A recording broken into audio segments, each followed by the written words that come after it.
नमः मित्रों, प्लीज संस्कृत से चैनल में आप सभी का स्वागत एवं अभिनंदन करती हूँ। आशा करती हूँ कि आप सभी की तैयारी अच्छे से चल रही होगी। अभी हाल ही में सीटेट की परीक्षा संपन्न हुई थी, जिसमें कुछ अभ्यर्थी रह गए थे। तो ऐसे अभ्यर्थियों के लिए अपने आप को प्रूव करने का बहुत अच्छा मौका मिला हुआ है।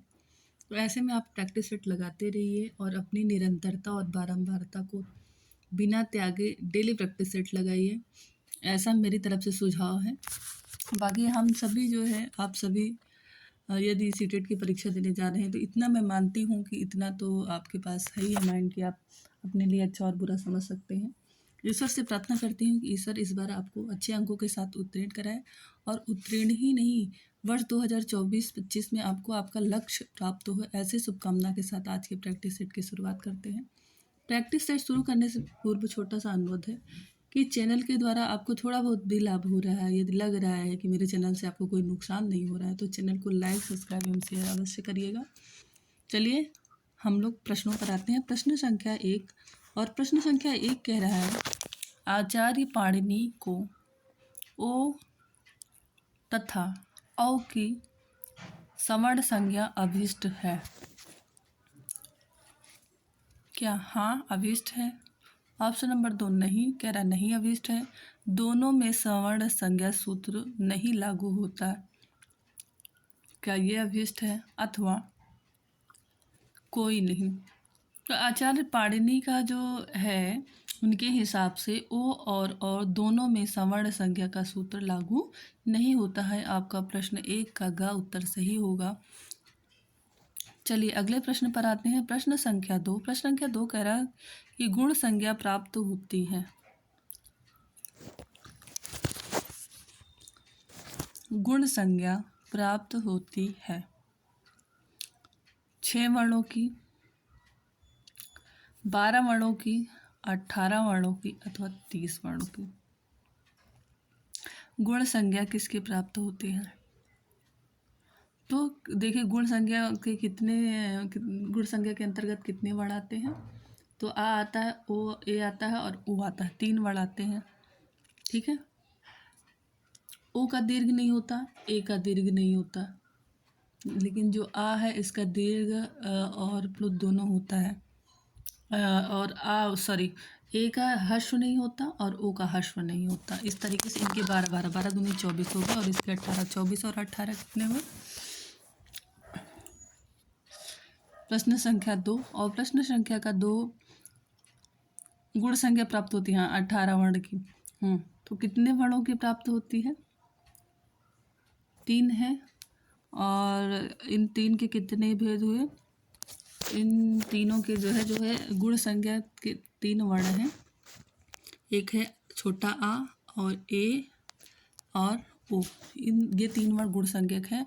और ये कितनी प्राप्त होती है, इनके कितने भेद होते हैं? तो गुण संज्ञा कितने वर्णों की होती है? तो 18, क्योंकि जो है इनका दीर्घ नहीं होता, हश्व नहीं होता, ओ और ए का हश्व नहीं होता, और ए का हश्व, दीर्घ और प्लुत तीनों होता है। इस तरीके से इनका सब उतात अंदाज हर तरीके से भेद करके 18 वर्णों की गुण संज्ञा होती है। चलिए प्रश्न संख्या 3 पर आते हैं। प्रश्न संख्या 3 कह रहा है कि वृद्धि संज्ञा प्राप्त होती है। वृद्धि संज्ञा प्राप्त होती है दीर्घ 6 वर्ण की, दीर्घ प्लुत 12 वर्ण की, दीर्घ प्लुत 18 वर्ण की, हश्व प्लुत हश्व दीर्घ 18 वर्णों की कुल प्राप्त होती है। तो वृद्धि संज्ञक वर्ण कौन कौन से हैं? बड़ा आ है, ए है और ओ है, ये वृद्धि संज्ञक वर्ण है 3। और इन तीनों की कुल कितने वर्ण होते हैं, कुल कितने इनके भेद होते हैं? तो आपका कौन सा ऑप्शन सही होगा? ऑप्शन नंबर का दीर्घ प्लुत और 18 वर्ण की जो है वृद्धि संज्ञक होते हैं, 18 वर्ण, है ना। चलिए अगले प्रश्न पर आते हैं। प्रश्न संख्या 4। संख्या प्राप्त नहीं होती है गण वतुप प्रत्यय में। संख्या नहीं होती है गण में, वतुप प्रत्यय में, डति में, मतुप प्रत्यय में। इसमें संख्या प्राप्त नहीं होती है। प्रश्न संख्या 4। और आज के प्रश्न थोड़ा अलग टाइप के प्रश्न है, थोड़ा सा आपको उलझा रहे होंगे, लेकिन ऐसे ही प्रश्नों को कभी कभी सॉल्व करना चाहिए, है ना। तो इसमें जो है मतुप होता है, मतुप प्रत्यय है, इसमें संख्या प्राप्त नहीं होती है। ठीक है, चलिए अगले प्रश्न पर आते हैं। प्रश्न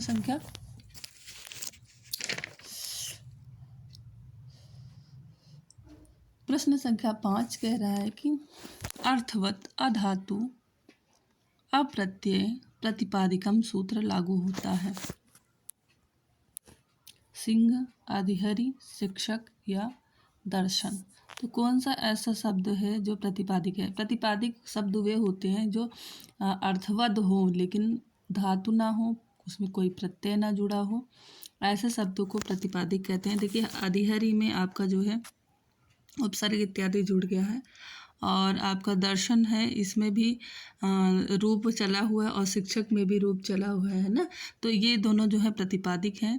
लेकिन प्रश्न संख्या 5 का क्या कह रहा है कि सिंह ऐसा शब्द है, सिंघा, इसमें जो है सिंघा लिखेंगे तभी इसमें जो है प्रत्यय जुड़ जाएगा, और सिंह अभी इसमें न प्रत्यय है, अर्थवान है, नाम है, ना ये इसमें प्रत्यय जुड़ा हुआ है और ना ये कोई धातु जुड़ी है इसमें, इसलिए ये आपका क्या होगा? प्रतिपादिक होगा। प्रश्न संख्या 5 का ऑप्शन नंबर ए सही हुआ। प्रश्न संख्या 6 पर आते हैं। प्रश्न संख्या 6 कह रहा है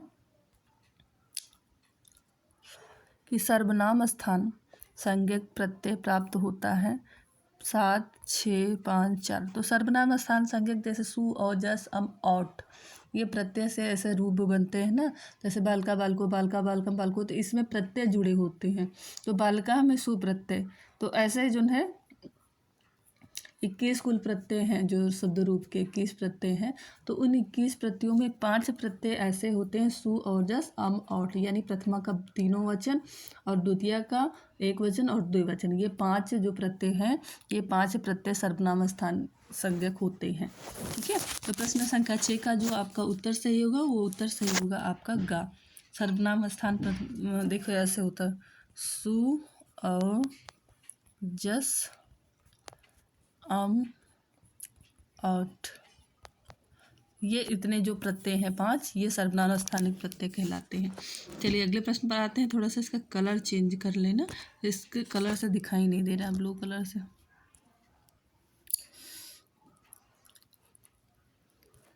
चलिए अगले प्रश्न पर आते हैं। प्रश्न संख्या 6 कह रहा है कि सर्वनाम स्थान, ये तो हम लोगों ने देख ही लिया था। अगले प्रश्न पर आते हैं। प्रश्न संख्या 7 और आज का आखिरी प्रश्न है। सत संज्ञा होता है कानच, सानच, बहुच और मतुप। तो सत संज्ञा किसकी होती है? सर्ति और सानच, दो प्रत्यय होते हैं। सर्ति प्रत्यय एक होता है सर्ति, ऐसे सर्ति प्रत्यय, और दूसरा होता है सानच। इन दोनों प्रत्ययों की अगर पूछे कौन सी संज्ञा होती है, तो इन दोनों प्रत्ययों की सत संज्ञा होती है। और इस हिसाब से आपका उत्तर क्या सही होगा, क्योंकि यहाँ एक ही प्रत्यय दिया गया है, तो ऑप्शन नंबर ख आपका यहाँ पर सही होगा। इसके अलावा अगर सत प्रत्यय भी दिया रहे तो इसकी भी सत संज्ञा होती है। दो प्रत्ययों की सत संज्ञा होती है, एक सर्ति और एक सानच, इन दोनों प्रत्ययों की सत संज्ञा होती है।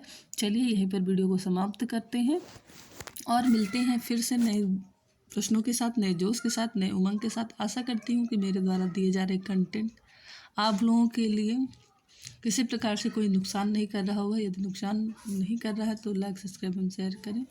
नमो नमः, नमः संस्कृत।